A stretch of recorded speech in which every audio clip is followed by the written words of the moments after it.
All right, folks, in other news, Statistics Canada has released the job numbers report for the month of September. Finding a job is the most important indicator for the health of the Canadian economy. Scott Peterson has been going through the numbers. What kind of a picture do they paint? It paints a picture of a pretty strong economy, a resilient economy, and one surprisingly that continues to create jobs. And this also comes after this job gain for the month of September, 21,000 positions. This comes after 3 months of job losses. So some good news, the resilience.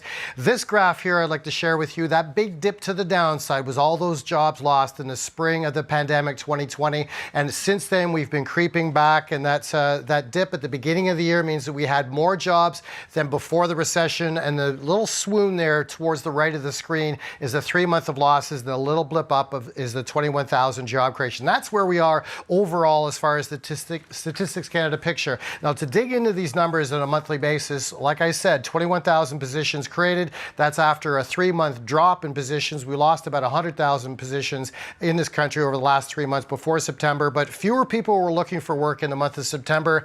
Hence, our unemployment rate came down a smidge to 5.2%.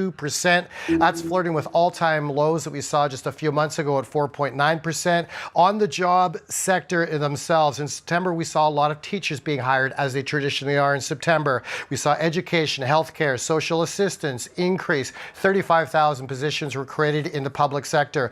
Lost jobs were in manufacturing and IT, culture, recreation. Wage growth continues to be very vigorous, 5.2%. That's the fourth month in a row above the 5% level. It's considered inflationary. And the average wage for the average Canadian, $31.67. So overall, a pretty strong report, just a smidgen higher than what was expected by the majority of economists out there.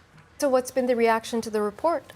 The reaction is twofold. The good news is how resilient the economy is, and so it's surprisingly, turning out these amount of jobs beyond expectations. But the bad news here is economists are saying that this points to more increases from the Bank of Canada.